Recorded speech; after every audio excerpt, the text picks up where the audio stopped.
ao encontro de uma nova era. Luiz de Souza. Prefácio. A fabricação e utilização de bombas atômicas são assuntos de flagrante atualidade. As discussões nas Assembleias das Nações Unidas têm despertado geral atenção. A atitude do racionalismo cristão em face de um problema dá tão terríveis consequências, capaz de esterilizar o solo ou exterminar a vida em determinado ponto do planeta, é exposta no capítulo Energia Nuclear, desta obra, de maneira clara, simples e constitui também uma advertência. O átomo, esse elemento básico da matéria, contém, na sua estrutura, um potencial de força extraordinária. A energia nuclear, subtraída dos átomos, para os efeitos da bomba atômica, corresponde a uma parte de força liberada de cada átomo, e não à liberação da sua potência total. Com a desintegração da energia atômica, nas experiências nucleares, desprende-se uma enorme radioatividade, que paira nas camadas altas de atmosfera, daí descendo, depois, principalmente pelas chuvas. Essa radioatividade é altamente nociva, não só porque esteriliza a Terra e aumenta o calor atmosférico, como ainda porque, em se tornando cada vez mais densa, pode chegar um limite, não muito distante, de eliminar a vida no planeta, pela sua influência direta. O hidrogênio é o mais leve dos gases e, por isso, se encontra, praticamente puro na periferia da camada de ar, ocupando uma faixa. Ele é grandemente inflamável e, em consequência das explosões das bombas de hidrogênio a grandes altitudes, é possível dar-se uma explosão, com uma incandescência tal desse gás e decorrente de temperatura elevadíssima, que produzirá a morte de todos os seres viventes do planeta. Resumindo, pode ser reafirmado que, quanto ao prosseguimento das explosões atômicas, duas reações podem dar-se: ou a explosão do hidrogênio, na parte superior da atmosfera, e consequente destruição de toda a vida, na superfície do globo, ou ficar a atmosfera fortemente densificada de radioatividade, o que produziria um resultado igualmente fatal, com a diferença que, no primeiro caso, a morte sobreviria de maneira muito mais rápida do que no segundo. O desenvolvimento científico precisa ser feito, concomitantemente, com o espiritual, caso contrário, a humanidade fica exposta ao desaparecimento. Por esse risco passa presentemente a Terra, se as experiências de utilização das bombas atômicas não forem suspensas. Por aí se conclui que a continuação das experiências atômicas representa um risco, sob mais de um aspecto, e que motivos de ordem científico-espiritual prevalecem, de forma bastante nítida, para que não surjam dúvidas quanto ao desfecho das perigosas explosões. Esta advertência, aqui registrada, visa alertar os que ainda puderem revogar as disposições destruidoras de que se acham dominados. Luiz de Souza. Introdução. Todos os estudantes do racionalismo cristão estão empenhados em absorver os seus ensinos, pondo-os em prática onde quer que se encontrem. Igualarem-se sectaristas não seria possível, pois, se o fizessem, onde estariam os conhecimentos espirituais adquiridos? Quem se esclareceu, quem sentiu a força da vida fora da matéria, quem percebeu a realidade dos fatos nos planos astrais, não pode mais encaixar o seu raciocínio nas reduzidas expressões materialistas adotadas por vários credos, e retroceder. O mundo está repleto de indivíduos que só creem naquilo que podem apalpar e ver com os olhos da carne. Para estes, só há um caminho capaz de os conduzir dentro dos limites de uma relativa e insegura consciência moralista, que é o que as seitas apontam. E uma ilusão pensar que todos estão preparados para conhecer a verdade nua e crua, na sua singeleza ou rudez. Na realidade, todos marcham, implacavelmente, para ela, ou na sua direção, mas como a estrada é longa, uns seguem mais à frente, enquanto outros retardam, desnecessariamente, a caminhada. Ninguém poderia acreditar na realidade das invenções, que hoje são corriqueiras, se elas não fossem apresentadas. Assim são os sectaristas incrédulos quanto ao que lhes informam os espiritualistas, por se encontrarem ainda distanciados do ponto-chave do despertar espiritual. E como têm preguiça de investigar por si mesmos, seguram-se, vigorosamente, ao sacerdote, como ponto de apoio, e este, por sua vez, lhes mostra a cartilha milenar ortodoxa, como única saída. Diante desse quadro, o racionalismo cristão é tolerante e compreensivo. De maneira nenhuma deseja incutir no espírito de alguém os seus princípios. Não há esse afã de procurar salvar o próximo. Salvar porque, se não existe condenação eterna, o livre-arbítrio é um direito que a todos assiste e, então, se preferirem dar, nesta e em vidas subsequentes, milhares de voltas, em lugar de seguir em linha reta, é assunto que somente a eles diz respeito. Logo, não há razão para ninguém ter receio de ser assediado, envolvido, catequizado, instado para fazer parte do racionalismo cristão, por ser tal procedimento contrário, inteiramente, aos preceitos doutrinários. Quem não tiver o espírito amadurecido para receber, espontaneamente, o racionalismo cristão ou a síntese das normas da vida que ele proclama, nada tem nele que aprender nem dará valor ao que ouvir ou ler dos seus ensinos. Ninguém dará também maior atenção a isso, por saber que as leis naturais são imutáveis e a natureza não dá saltos. No entanto, os que podem sentir o racionalismo cristão, encontram nele beleza, ensinamentos morais da mais alta concepção e reverência aos postulados espiritualistas que elevam e fortalecem o espírito. O lema democrático e cristão liberdade, igualdade e fraternidade, é esposado, dignamente, pela valiosa substância que encerra. O racionalismo cristão vê na liberdade o direito de pensar, de escrever, de ensinar, sempre com o alto propósito de beneficiar, esclarecer e remodelar hábitos e costumes, no rigor da moral cristã. Vê, na igualdade, o ser como partícula da inteligência universal igual perante o todo, não fazendo, por isso, distinção de raças e nacionalidades, de pobres e ricos, de nobres e plebeus, mas a todos considerando como almas em evolução, merecedoras de apoio espiritual, e vendo na fraternidade a união de todos numa só família que marcha na vida com um objetivo comum, que é o de alcançar a derradeira etapa da evolução. Além desse lema, empenha-se o racionalismo cristão pela ordem, a moralidade, a decência, a virtude e o amor ao próximo.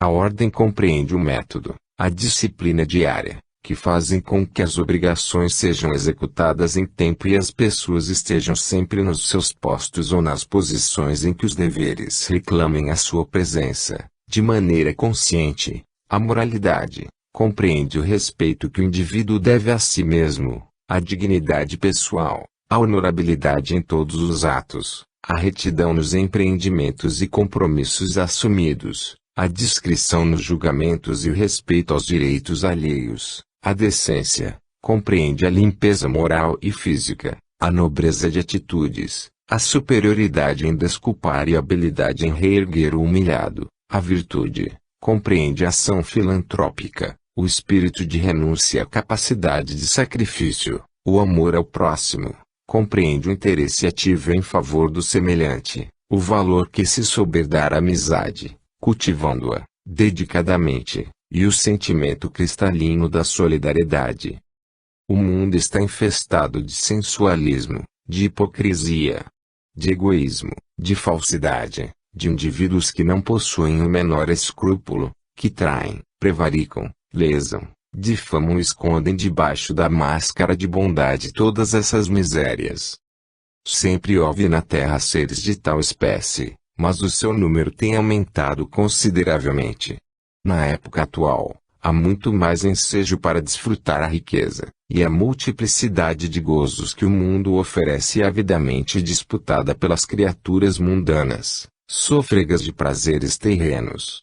Vem daí o aviltamento do caráter, que se corrompe diante da ânsia incontida de fazer fortuna para poder atirar-se às orgias, ao luxo, à ostentação, à superexcitação das emoções vibrantes de sabor sensualista. Eis porque se mantém o racionalismo cristão como um farol aceso, para que ao seu encontro venham os que não querem naufragar, os que buscam a paz, os que não desejam viver atribuladamente, sem rumo, sem orientação.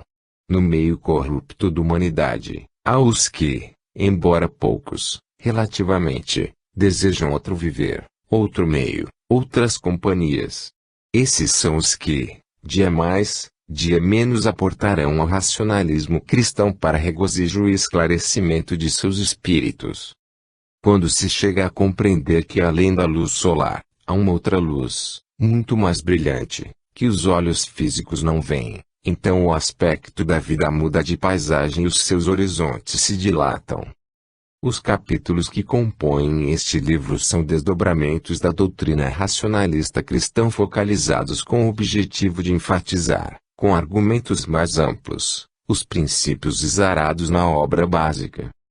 Muito a propósito foi o racionalismo cristão lançado à Terra neste século XX, pelo astral superior. Nada é feito por acaso, e tudo tem a sua razão de ser. O progresso vertiginoso do século está arrastando as massas humanas para o mais agudo materialismo. As religiões não possuem recursos espirituais para conter a avalanche do mal contaminante.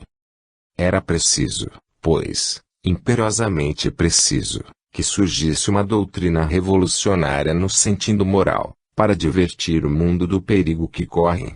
Essa doutrina é o racionalismo cristão, que vem edificando, com a mais absoluta solidez, os seus alicerces.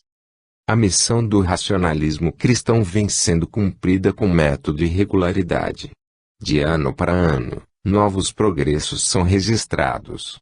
Uma obra dessa envergadura não é feita de improviso, nem caminha aos pulos, pois segue a sua rota com ritmo e segurança. Lutas vem tendo, e muitas, mas estas só têm servido para dar-lhe maior fortalecimento e mais vigoroso impulso. Assim se confirma que as forças do bem são inabaláveis, e que a grandeza dos ideais correspondem aos êxitos alcançados. Será de vitória em vitória que a expansão da doutrina se fará, e muitos milhões de seres hão de ser atingidos, nesta geração, pelos salutares benefícios que o poder da verdade distribui. Como não é o racionalismo cristão uma criação dos homens, a sua pátria é o universo, pois a concepção fraternalista do seu código tem tamanha amplitude que abrange todo o universo. Isto é natural. Os que já despertaram para a luz da vida, encontram nessa elevada ordem de pensamentos e concepções, um grande conforto espiritual. O racionalismo cristão não é uma doutrina estanque, em que a criatura se sature e pode dizer que não tem mais o que aprender. Ela cada dia apresenta lições novas, nas experiências que cada um tem de colher. Os desdobramentos dos ensinos podem ser desenvolvidos em várias direções, e em cada uma delas novas paisagens são oferecidas. Por isso, o adepto do racionalismo cristão é um discípulo permanente que nunca chega a ser diplomado, porque os conhecimentos a adquirir estão muito além dos limites da imaginação humana.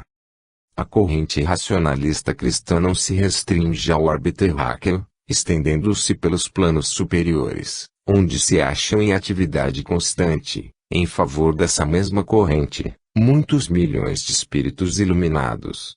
Assim, o trabalho dos racionalistas cristãos não termina com a desencarnação, mas continua, depois, no espaço superior, ainda com maior intensidade. O cultivo da inteligência faz-se com o estudo. É preciso estudar muito, e sempre. O racionalismo cristão oferece a oportunidade de conduzir o discípulo ao estudo, à meditação sobre o que ouve e lê, para gravar, no subconsciente, o resumo concentrado do conhecimento. Aquele que para de estudar, pensando que já sabe tudo, marca passo e não progride. As obras racionalistas cristãs precisam ser relidas e meditadas. O estudo e a prática constituem um meio eficaz e simples de fazer desabrochar as faculdades intelectuais. Convém ponderar que a vida terrena vale pelo que pôde dar de experiência bem aproveitada, de acordes disciplinares, de espírito de renúncia, de hábitos de simplicidade, de desinteresse pelas coisas vãs e sem objetividade. A paz, a alegria, a felicidade, o encantamento pela vida, representam um estado que será desfrutado, cada vez mais e melhor, por aqueles que tiverem adquirido o saber e o sentir na prática dos verdadeiros conhecimentos espiritualistas. O desdobramento dos princípios racionalistas cristãos, apresentado nesta obra, é mais uma contribuição no sentido de facilitar aos estudiosos o desvendamento dos segredos da vida. Decisão e firmeza não deverão faltar nunca aos que quiserem vencer, aos que pretenderem apoderar-se das rédeas de comando do ego rebelde e incontrolado, que pode ser contido pela força de vontade. 1. Ao encontro de uma nova era. O mundo, por certo, não continuará mergulhado, por muito mais tempo, nesse oceano de materialismo. As convulsões que se notam e as agitações de inconformismo que se vêm observando, externam um estado de alma rebelado contra o excesso de materialismo a que a esmagadora maioria se entrega. Registram-se desequilíbrios nos orçamentos, desigualdades no trato humano e desorientação flagrante na aplicação dos recursos morais. O progresso material toma um curso vertiginoso, determinando avanços em determinados setores que descontrolam o ritmo do conjunto. Sente-se a falta de normas espiritualistas para acompanharem a marcha progressiva dos fatos cotidianos da esfera física. A luta pela sobrevivência está se tomando uma obsessão avassaladora. Nesse afã, não se olham os meios para atingir os fins. Todos os golpes são válidos. Salve-se quem puder. Esse panorama, que traduz uma ilusória configuração na compreensão da vida, exterioriza o apogeu de uma era de falsas conjecturas humanas, com base numa afeição desordenada pelas quiméricas atrações terrenas. Como não há mal que sempre dure, este, que se observa no sistema da atual vivência, está para alcançar os seus dias finais, diante das novas forças que se levantam. Jesus, dotado de prodigiosa clarividência, já previa, há 2000 anos, que o mundo, antes de findar o segundo milênio, iria passar por fundamentais transformações. Uma nova era, desde então, se anunciava. A vinda de Jesus deu-se no início da era que ora se finda, e é sabido que de 2 em 2000 anos, no transcurso de cada grande era, um acontecimento de marcante profundidade assinala a passagem do ciclo. Outra observação de um fenômeno sistemático reside no fato de serem as grandes borrascas precedidas de eufóricas bonanças. Verificam-se, no correr do século presente, extraordinários preparativos para o encontro da nova era. A semente do espiritualismo está plantada em área fértil, no campo do século XX, e, se bem pesquisados forem os fatos que se desdobram, nenhuma dúvida deverá restar sobre a expansão do movimento, no sentido da evolução do espírito. Há os que desejam orientar-se para acompanhar os sucessos que se aproximam, e para facilitar-lhes essa orientação, pretendeu-se realçar, nos capítulos deste estudo, alguns princípios práticos da imensa faina espiritualista. A adoção deles e de outros, em diferentes trabalhos difundidos, permitirão situar a criatura num ângulo favorável da vida, do qual divisará reais particularidades construtivas. O maior empenho está em alertar o viajante para os sinais da estrada a percorrer, toda ela pontilhada das luminosas advertências que os mestres sabem registrar. Tudo quanto contém este livro em análise, comentário e ponderação, tem a finalidade de contribuir, com uma pequena parcela de adestramento, para o bom aproveitamento da jornada terrena. Nós, que nos encontramos encarnados, pertencemos às últimas gerações de uma era que se extingue, para dar começo a outra que se aproxima, plena de esperanças, de conquistas espirituais e de consequentes bem-aventuranças. Cada qual terá de fazer a sua parte no plano renovador da vida no planeta, instituindo, em seu modo de viver, os princípios da moral cristã esteados na doutrina deixada pelo Mestre Nazareno e ressurgida neste século, último do segundo milênio. Não se poderá ir ao encontro da nova era, sem ter preparado a bagagem adequada para ele.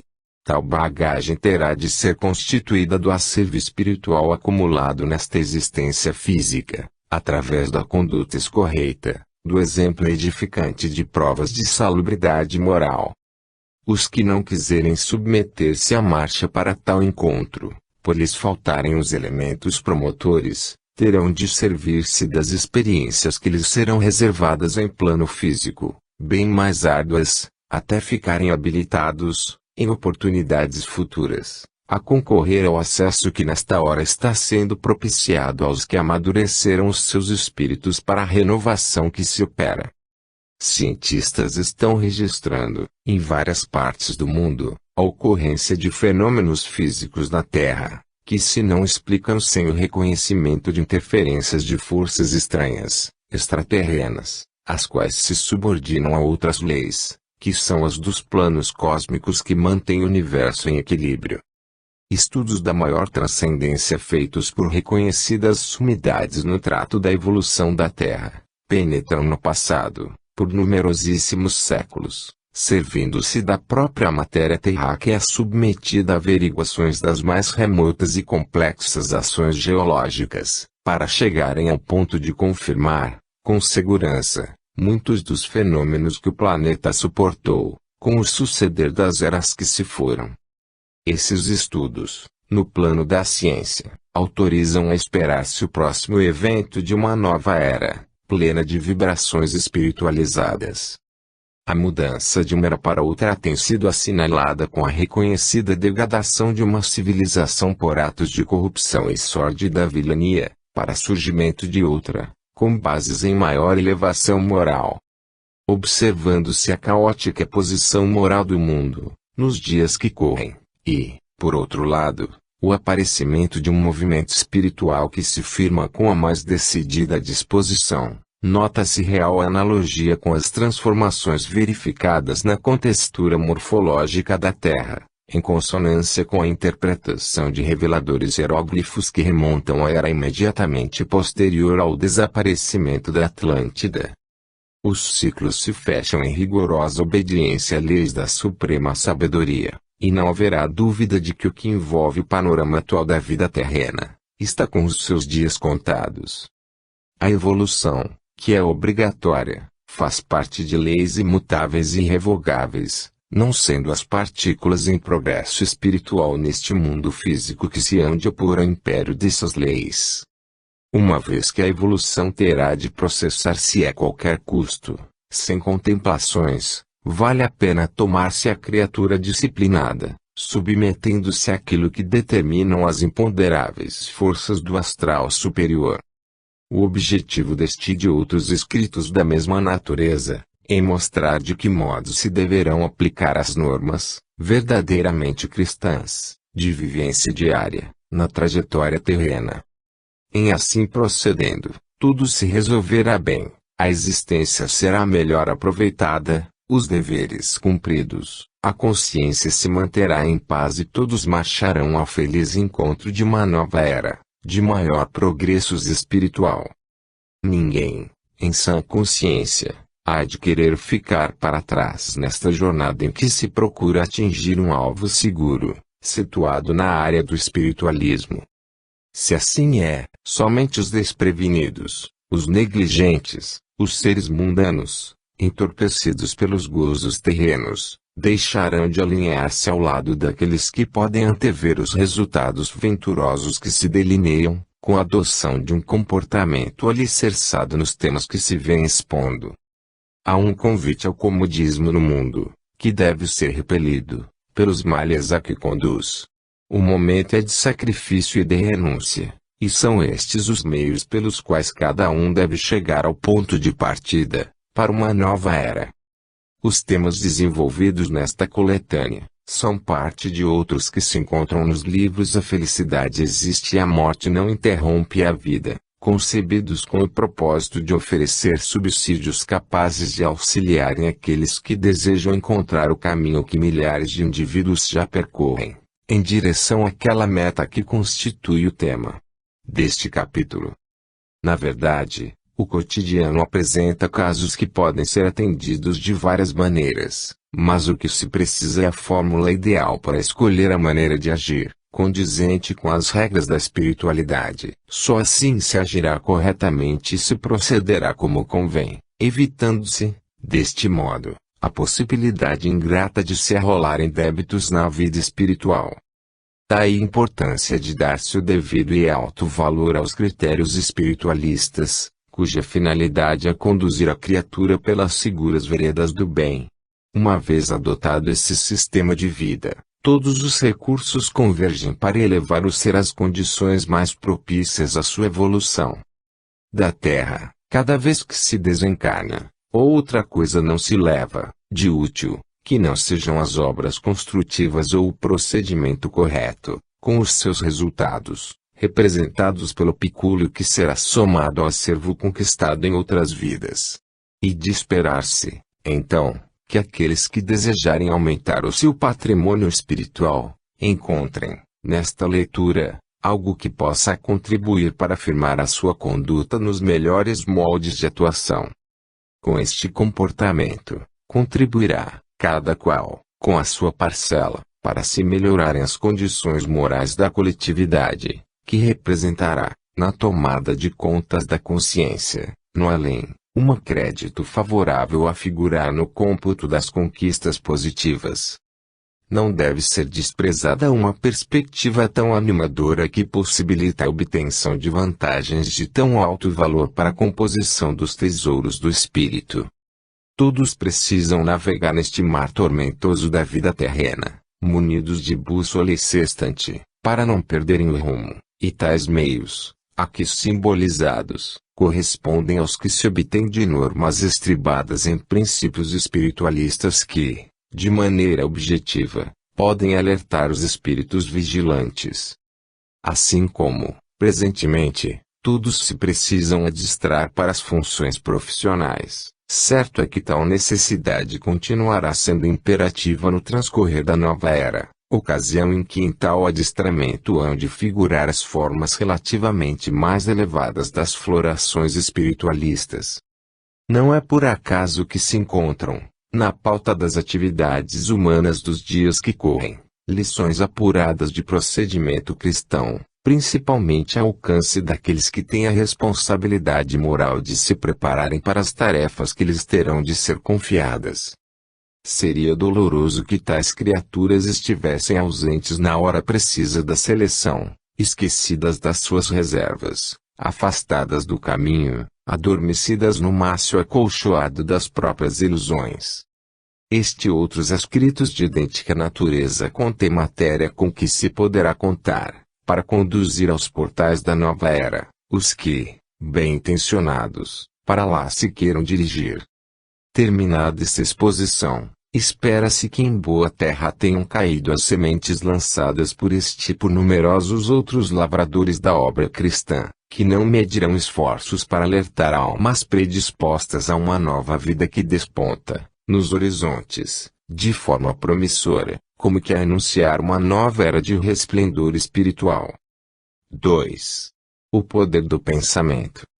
A manifestação do pensamento provém da ação vibratória do espírito. De um modo geral, quanto mais desenvolvidos estiverem os atributos espirituais de cada ser, maior é o poder do seu pensamento.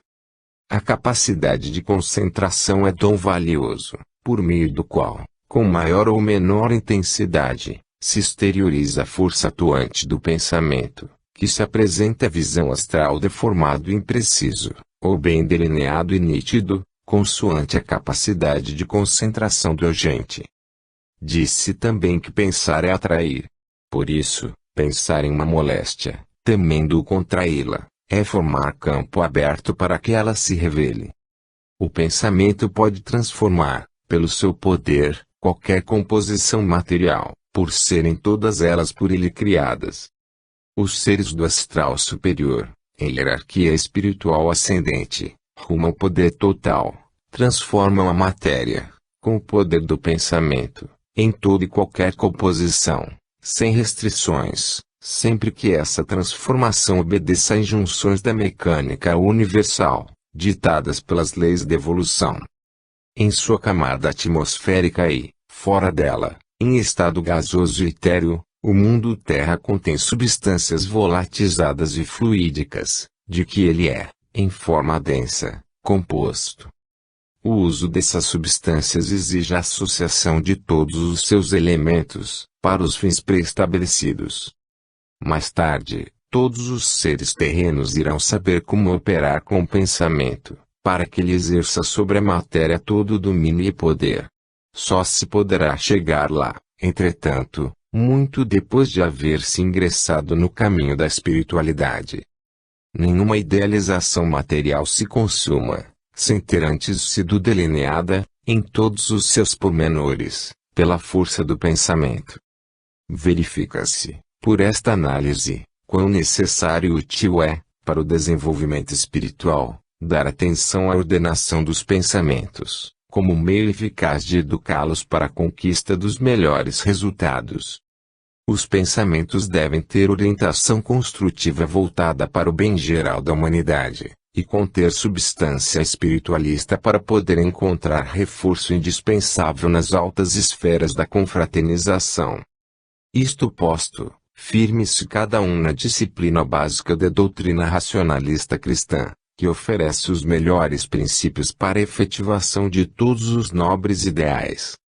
Convergindo-se os pensamentos para essa finalidade, todos os esforços se somarão para o alcance dos mais altos objetivos. São estas as perspectivas que podem ser apresentadas para que o êxito seja completo. A força do pensamento, convenientemente educada, atinge os seus fins, muito embora leve algum tempo. Nem sempre é possível realizar um ideal na exata ocasião em que se deseja. Os arranjos para que a oportunidade seja encaixada na fórmula correspondente, exigem, muitas vezes, que se aguarde, com paciência e confiança, o momento propício, que pode não estar à vista. Métodos de concentração devem ser postos em prática para afastar da mente os pensamentos vulgares que assaltam. Isso pode parecer difícil, a princípio, mas à custa de esforço, deliberação e vontade, pouco a pouco a indisciplina irá cedendo lugar ao comando do espírito. Nada se consegue sem esforço, deliberação e vontade. Assim, esses três atributos, sempre bem trabalhados, levarão o indivíduo, nas questões que envolvem as suas atribuições normais, ao pleno uso do poder do pensamento. É por meio dessa força, aplicada com fins elevados, que a criatura se torna uma peça valiosa na estrutura da comunidade, ao contribuir, com a sua parcela de trabalho, de ação honesta e de dedicação e eficiência, para o conjunto humano a que pertence.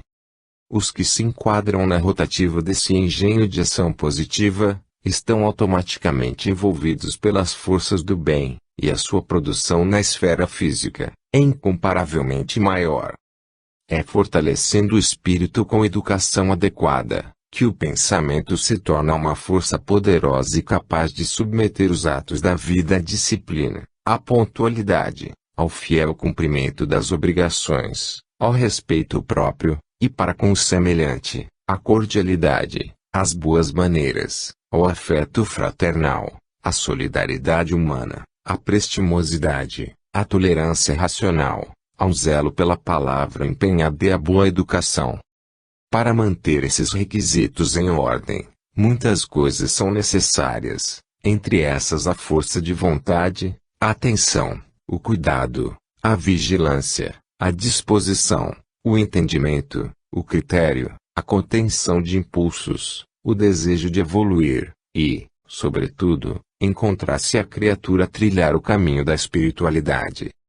O poder do pensamento desenvolvido em seres ainda não portadores de valores morais, constitui um risco, pois quando por trás de um pensamento forte está um sentimento inferior, como de inveja, ódio, vingança, malquerença, de destruição, enfim, os resultados se constituem em débitos da maior gravidade, proporcionais ao poder desenvolvido, em favor do mal.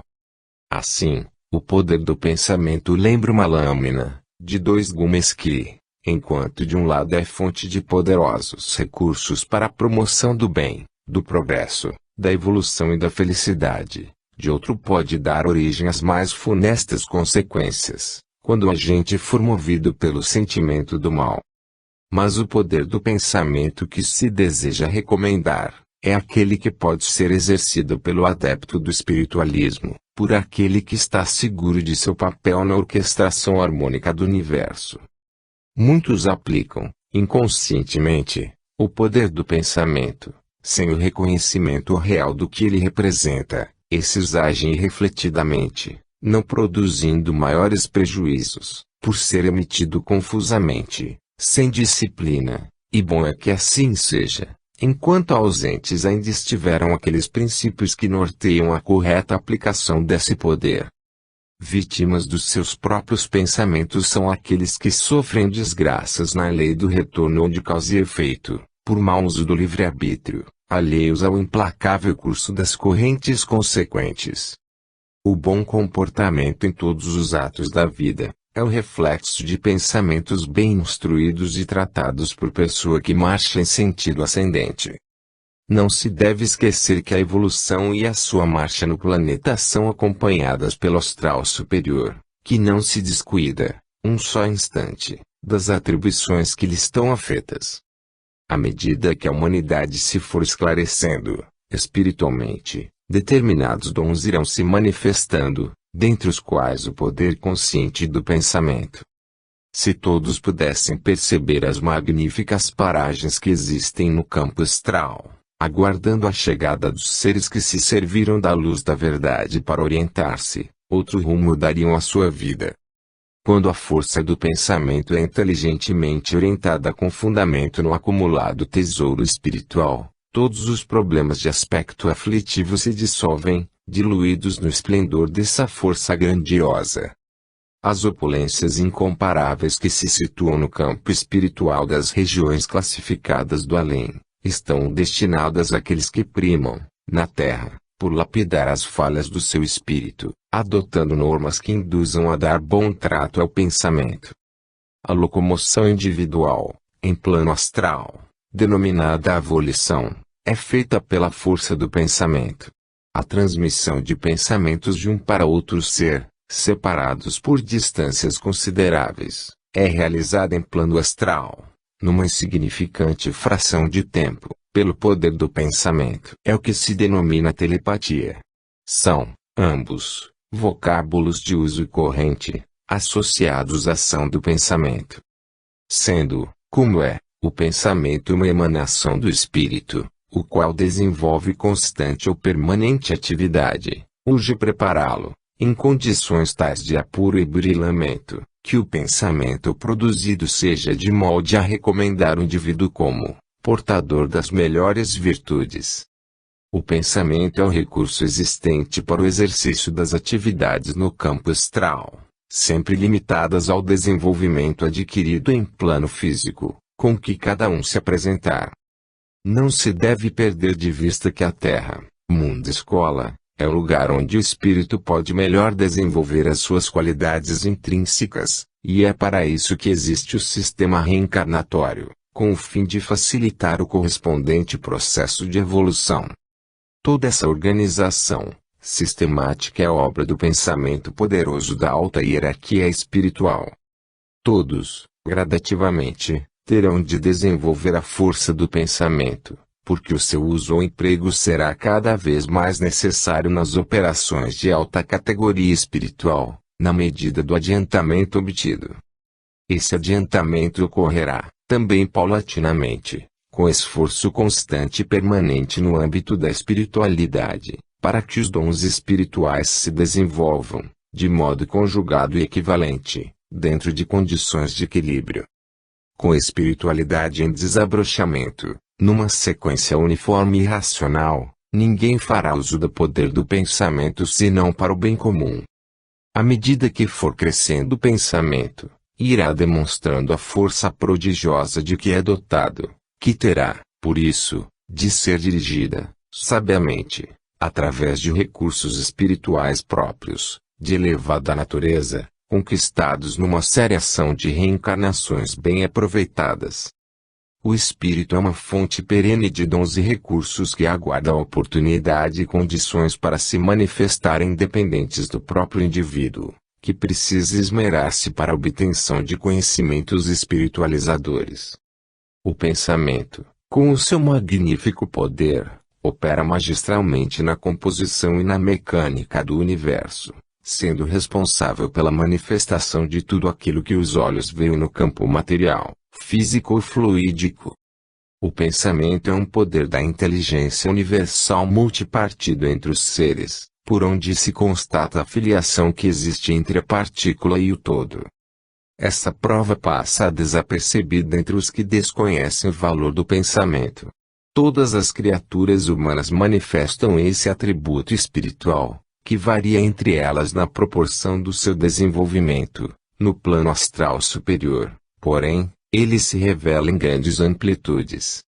O pensamento é exercitando na Terra toda vez que se idealiza alguma coisa, que se formula um programa, que se põe em prática uma ideia, que se toma uma iniciativa, que se executa uma obra, que se cumpre um dever, que se resolve um problema, que se aprende uma lição. Quanto mais exercitado for, mais se fortalece, mais se realiza, mais se alcança. É necessário que cada um saiba exercitar e desenvolver o seu pensamento, por ser ele uma força saturada de poder. 3. A iniciativa. A iniciativa está intimamente ligada ao engenho criador de cada indivíduo. O espírito é a imagem da força criadora, e, portanto, tem em desenvolvimento seus atributos criadores. A iniciativa é um impulso da força criadora, latente na criatura, que se manifesta em cada indivíduo com maior ou menor intensidade, consoante o grau de afloramento dessa força. Os espíritos encarnados, faltos de iniciativa, não têm feito uso adequado, no pretérito, desse poder latente adormecido no seu eu, poder que, quando estimulado, incentiva o progresso, atua no seu desenvolvimento positivo, cria novas situações de bem-estar, sempre que conduzido com elevação espiritual. A iniciativa exige ação, movimento, intercâmbio e frutificação, condição dinâmica imposta pela vida nas operações cotidianas, pois o universo não para o seu movimento em um só instante. Assim também a mente trabalha constantemente, apenas sendo necessário coordenar o seu trabalho, orientando-o, dando-lhe um salutar sentido e fazendo convergir para as iniciativas. A iniciativa promove a circulação dos bens, do dinheiro, das utilidades, das ideias, dos conhecimentos, das ilustrações e das leis da verdade libertadora. Reter a circulação dos bens é dificultar a evolução espiritual. Cumpre observar a parte que cada um toca na ação conjunta de movimentar a riqueza, seja ela material ou espiritual. Somente os dorminhocos não manifestam iniciativas. Estão, de algum modo, paralisados à margem do caminho da vida, sem se aperceberem do cenário que passa e o tempo leva. A iniciativa traz, não raro, aumento de encargos, maior trabalho, mais intensa atividade. Mas é sempre reconfortante vê-la produzir os seus frutos e alcançar os objetivos em mira. A coroação de um êxito é uma vitória, e as vitórias fortalecem o espírito. Os grandes empreendedores chegaram a ser o que são pela soma de vitórias alcançadas desde um passado remoto, reproduzidas numerosas vezes. Logo, é necessário que a criatura ponha em prática suas iniciativas, sem cruzar os braços diante delas, mas impulsionando-as, dando-lhes vida e ação, sempre que a sua finalidade for ao bem comum. A iniciativa bem planejada conta com probabilidade de sucesso, mas se uma ou outra não atingir o resultado esperado, não deve ser motivo de desânimo, pois as experiências também têm o seu preço. A arte de planejar depende dos recursos da experiência. Na partilha das funções terrenas, cabe a cada um tomar iniciativas em ocasiões propícias, fazendo-se, previamente, o necessário exame das conjunturas, para se verificar se a iniciativa é ou não viável. Não é necessário que se corram riscos demasiados, visto ser muito importante o fator segurança. A ciência da vida estabelece que as oportunidades que se apresentam devem ser aproveitadas, levando-se em conta que muitas delas se revelam através das iniciativas. A natureza, com suas transformações, aponta uma sucessão de iniciativas reveladas no eu espiritual dos seres humanos. Tanto a natureza, expressão máxima da força criadora, como a partícula dessa força, o espírito, são produtores de iniciativas, cada qual na sua esfera de ação. As iniciativas quebram a rotina estagnante, para imprimir novas forças ao cenário da vida, articulando esforços, desenvolvendo atividades e encorajando as operações humanas. O espírito esclarecido está sempre pronto a dar de si o que tiver de melhor e, neste caso, convém conceder o devido apreço ao valor das iniciativas que ele possa produzir, desde que se volte para o lado nascente das realizações úteis. A iniciativa deverá estribar-se nos recursos da possibilidade, para que não se venha a dar o caso de se perderem numa inoportunidade, numa imprudência, os melhores impulsos renovadores.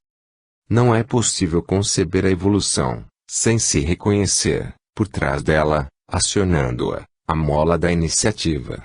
Muito se perde quando não se transmite à iniciativa o calor que ela precisa ter. Pela indolência, iniciativas de grande valor perdem a sua força realizadora.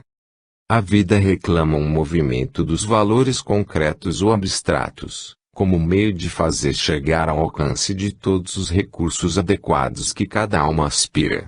Este desenrolar de atividades mais se acentua, com um maior fomento das iniciativas. Seres de iniciativa são os que mais prosperam nas especialidades que escolheram. Em cada iniciativa que criam, nasce uma força que alimenta um novo campo de ação. Campos de ação são campos de cultivo, são áreas impregnadas de energia vital que, quanto mais extensas, mais prodigiosas que se apresentam os seus resultados em favor da comunidade. Esta realidade tanto se enquadra na regência da matéria, como na do espírito. Qualquer um demonstra ter alguma iniciativa, mas não é a iniciativa envolvida com atos rotineiros que se destaca. Iniciativas como sinônimo de providências, são as que mais se acham ligadas às ações diárias. Um chamado do pronto-socorro, por exemplo, é uma providência, mais do que uma iniciativa, que surge com a cena do momento. Não é essa espécie de iniciativa, adotada para um recurso imediato, que se deseja realçar neste tema. A iniciativa pode tornar-se fonte de inspiração para outras, não só objetivando o melhoramento da primeira, como dando origem a derivações da mais variada espécie. Por isso, a repercussão da primeira iniciativa pode perpetuar-se de geração em geração, criando novas formas, diferentes aspectos e, de algum modo, promovendo a evolução. As grandes iniciativas só podem partir de seres que tenham larga folha de serviços executados em numerosas vidas do passado, seres experimentados na solução de dificuldades, no aproveitamento de ideias, seres que já tenham posto em prática, com êxito, as mais aplaudidas iniciativas, seres que adquiriram confiança em si mesmos, seres cuja estrutura espiritual tenha sido enrijecida nas batalhas da vida. Há os que se queixam dos reveses, das injustiças sofridas, das incompreensões humanas, das agruras por que passam, das dificuldades, das insuficiências e de todas as aflições que sucedem, sem levar em conta que é por meio desse rigor nas condições terrenas, que a alma se retempera e se entrega, mais tarde, aos mais elevados empreendimentos. Sem cabedal não há fundos para a criação de iniciativas fecundas, e certo é que esse cabedal é formado com esforço, dedicação e bom aproveitamento das vidas, ano após ano, existência após existência, quando se acumulam os créditos de cada uma delas. O poder da iniciativa pode não atestar um grau de espiritualidade desenvolvido, porque esta envolve atributos como a honradez, a retidão, a sensibilidade afetiva, o caráter bem formado e numerosos outros, mas sendo a iniciativa, como é, um poder criador na órbita da relatividade, emana do espírito adestrado e reflete o vigor da natureza espiritual. Vícios de negligência, indolência, ócio, irresponsabilidade, egolatria, inércia, apatia, paralisam o dom da iniciativa. O indivíduo afetado por qualquer dessas fraquezas, adota um regime parasitário e está à margem da dinâmica da vida, não comparticipando da evolução dos atos empreendedores da missão constituída. Cumpre não adormecer diante de uma boa iniciativa que se haja formulado para o bem comum, para o estímulo de outras da mesma espécie e para a elevação do nível social. O espaço está impregnado de boas ideias, emitidas por mentes esclarecidas, que se forem captadas e convertidas em iniciativas, devem florescer e frutificar para regozijo da coletividade. Cumpre, no entanto, não exagerar as virtudes da inspiração, para nunca atribuir a forças externas as suas próprias ideias.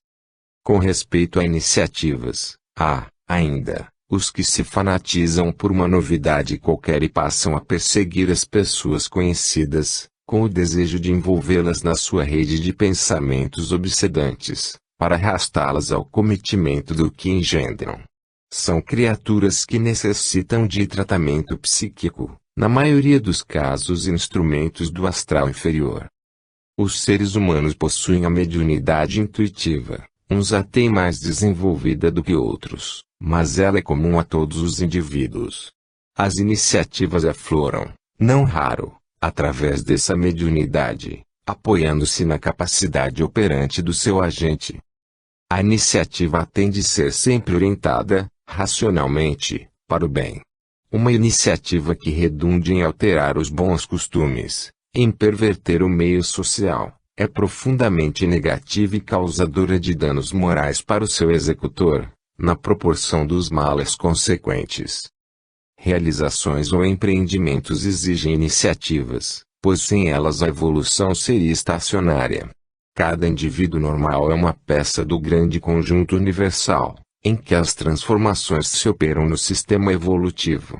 Logo, cabe a cada um, em particular, fazer a sua parte no lançamento de iniciativas harmoniosas, fertilizantes, construtivas. A evolução de um povo depende da qualidade e da quantidade das iniciativas emanantes em seu meio. Com boas iniciativas, o padrão de vida adquire condições superiores, a abundância cobre todas as áreas, o bem-estar torna-se lugar comum e o espírito alimenta alegria e bom humor. A presença de iniciativa vem revelar um exercício espiritual em ação. A tendência de quem exercita esse dom é de multiplicar as suas iniciativas, que passam a ocorrer, mais amiedadamente, face aos problemas que surgem. As iniciativas não se originam em mentes ociosas, em quem se entrega ao desleixo, à negligência, como um indolente. Enquadrados nesse negativismo, muitos seres se desviam da rota, para sua inferiorização. A iniciativa nasceu com o livre-arbítrio. Ela se projeta com a liberdade do pensamento. Cabe, no entanto, não só fazer bom uso do livre-arbítrio, como imprimir, em todas as iniciativas, o cunho de superioridade que elas requerem, para se tomarem, como devem, um sustentáculo de evolução. 4. Espiritualismo. É sempre um perigo para o homem andar fora da lei. As leis do mundo podem ser encontradas nos códigos, mas as leis espirituais somente se aprendem com o estudo do espiritualismo. Por qualquer ângulo que se observem os males sociais, as conclusões são sempre as mesmas: falta de espiritualidade. Dentro das regras da espiritualidade, encontram-se os seguintes preceitos. 1. Não lesar nunca o semelhante, muito menos em benefício próprio. 2. Não contribuir para o encarecimento da vida, por meio de lucros escorchantes. 3. Procurar sentir-se membro da família humana, como elemento cooperativista. 4. Ser apóstolo do trabalho, realizando com fraterna compreensão. 5. Pugnar pela moralidade dos hábitos e costumes. 6. Elevar o conceito da família a mais alto grau. 7. Manter-se em dia com as suas obrigações e deveres, não exorbitando da sua autoridade. 8. Conservar ativos todos os seus atributos morais superiores, procurando dar-lhes uma expansão cada vez maior. 9. Converter o mal em bem, na maior proporção dos recursos pessoais. 10. Viver em cada dia, distintamente, material e espiritualmente, sendo fiel cumpridor das leis eternas de amor, harmonia e paz. 11. Revigorar, com esforço constante, a sua posição junto às correntes do astral superior. 12. Certificar-se da sua unidade com o todo, através do estudo, do raciocínio e da meditação. Nada adianta o indivíduo eximir-se de participar do concerto espiritual, uma vez que ele próprio é espírito, e não pode renegar a sua natureza. Logo, não há razão para iludir-se, agarrando-se às quiméricas oferendas terrenas, cujo valor se esvai com a sua passagem rápida pela terra, em cada existência. O homem terreno luta sem obter nada de efetivo, enquanto o espiritualizado trabalha pelos tesouros do espírito, que são eternos e se acumulam com o perpassar do tempo. O preceito de não lesar nunca o semelhante, muito menos em benefício próprio, resulta da necessidade de vencer o egoísmo cego, que leva a criatura à prática de atos vergonhosos de espoliação, de usurpação e outros, com o intuito de beneficiar-se. Benefício louco é esse assim conquistado, que se converterá em malefício, para a desgraça do agente, que terá em condições lastimáveis, de devolver tudo quanto usurpou, em dias futuros, ou, mais propriamente, em encarnações futuras. Ele não poderá jamais levantar os olhos perante a sua consciência enquanto não saldar, a peso de ouro, o último centavo do seu débito malfadado. Quem expolia o semelhante, expolia a si mesmo, porque terá de sentir na própria carne o efeito da expoliação causada a outro, por onde se confirma que quem mal faz, para si o faz. Os ignorantes da verdade, que desconhecem a vida espiritual, não acreditam na lei de causa e efeito, enquanto ela não despencar sobre as suas cabeças. Na realidade, ao receberem a carga de retorno dos males que praticam, não saberão atinar com a causa, mas depois da desencarnação, quando forem conduzidos ao mundo próprio, verão ali, com todas as cores, a consequência desastrosa dos seus crimes. Aquele segundo preceito de não contribuir para o encarecimento da vida, por meio de lucros escorchantes, visa chamar a atenção dos organizadores de trustes, especuladores desalmados que costumam arrematar nas fontes produtoras, por preços regateados, gêneros alimentícios de primeira necessidade, conservando-os em depósito até que se esgote o estoque da praça, para, então, como senhores absolutos do mercado, liberarem o artigo por preços exagerados. Ganham, por meio desse processo indecoroso, rios de dinheiro à custa da pobreza daqueles que enfrentam os maiores sacrifícios, para manter a família.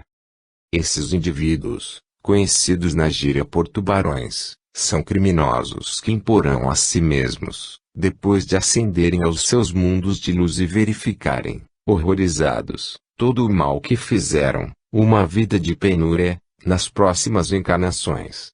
Se esses infelizes soubessem que triste futuro estão preparando com esse tipo de desonestidade, por certo enveredariam por outro caminho. Ao sentir-se o indivíduo membro da família humana, como elemento cooperativista, estará dando um passo decisivo no reconhecimento da sua posição no universo como parte integrante do todo, partícula da inteligência universal. Esta compreensão faz o ser mudar o seu modo de sentir e de viver, elevando-se. Todo o trabalho, na Terra como no espaço, tem caráter cooperativista. Ninguém pode trabalhar só para si, e o importante é reconhecer essa verdade. Quando a criatura se convencer de que está trabalhando, continuamente,